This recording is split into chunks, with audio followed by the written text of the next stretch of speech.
I yield to Vice President Bobby Dishell. Good evening, and thank you for joining us either in person or online. I spent my first 2 years at the university heavily involved in the pro-Israel community. When I made the decision to run for student government, I knew that my involvement needed to subside. I knew that my personal opinions did not matter and that I needed to represent the entire student body. However, when attacks on my identity surfaced this year, both directed at members of my community and myself, I knew I needed to say something. Disgusting, filthy, shameful, dirty Jew, kike. These derogatory terms harken back to the 1930s and 40s and a time when the Jewish people were targeted for extermination, which was largely successful.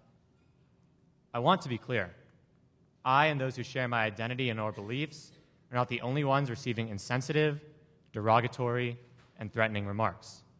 This is also happening to members of the Muslim, Arab, and #UMDivest communities. Unfortunately, all of these disparaging insults and many others, accompanied by threats of violence, are messages that I and other members of Central Student Government have been receiving this past week, in 2014, in Ann Arbor, Michigan, on a campus where the exchange of ideas and intellectual pursuit are among the prime ideals of our university. My name is Bobby Dishell. I am pro-Israel. I support a two-state solution. I am Jewish, and I am proud of who I am, where I come from, and what I believe in. As a Jewish student on campus, it is deeply troubling to me that individuals have used threats and intimidation. As someone proud of his ideological beliefs and identity, it is terrifying to think that people cannot freely think, act, and express themselves without having to contemplate, will I be threatened, intimidated, face hate crimes? These are sentiments that no student should be subject to, regardless of their opinion or their identity. These messages are not tolerated at the University of Michigan. I am pro-Israel both as a result of how I was raised and from doing substantial research on the region over several years. I am not anti-Palestine. I recognize that a two-state solution is the key to peace. I've been to Israel several times, as well as to the West Bank, speaking with multiple diplomats and citizens on both sides of the issues, and seeing the land, families, and lives behind the conflict. And I am against divestment, as I truly believe it to be a roadblock to peace. I do not agree with every policy decision that the Israeli government makes, nor do I as it pertains to the United States of America. I believe both countries have made grave transgressions when it comes to human rights and how people are treated. Yet I am a proud supporter of the State of Israel, and I am proud to be an American. However, when it comes time to perform my duties under the auspices of my role in CSG, none of my personal political beliefs matter. I leave them all at the door, as CSG is charged with the mandate of governing certain portions of our university. CSG is not set up or designed to be a venue to make decisions regarding geopolitical issues. It is vital that each and every student's voice is heard and that emotionally charged issues are discussed and debated. CSG has well-established protocols for doing so. Threats and intimidation, however, are not among them, as they only serve to undermine the democratic process.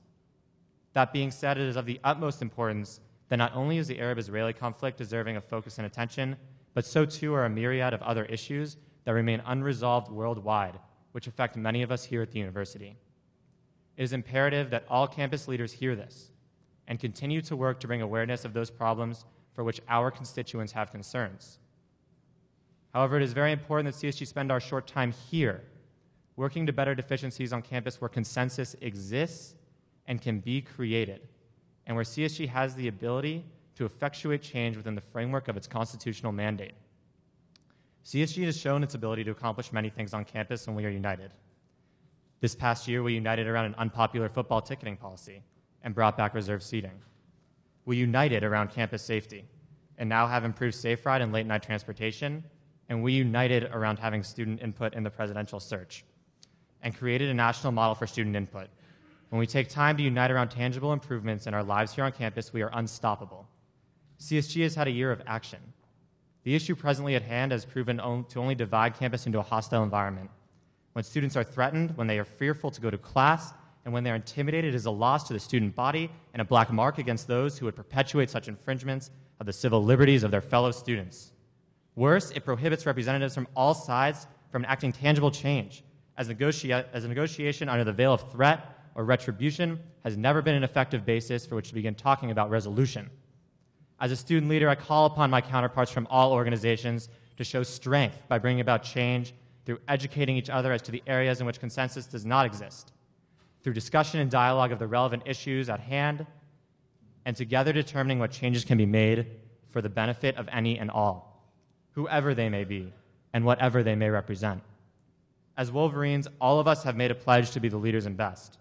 When any of us is made to feel intimidated to the point of being fearful on our own campus, then we collectively fall woefully short of that goal. Because while there may be those among you who disagree, I do believe that we are our brother's keepers. Thank you.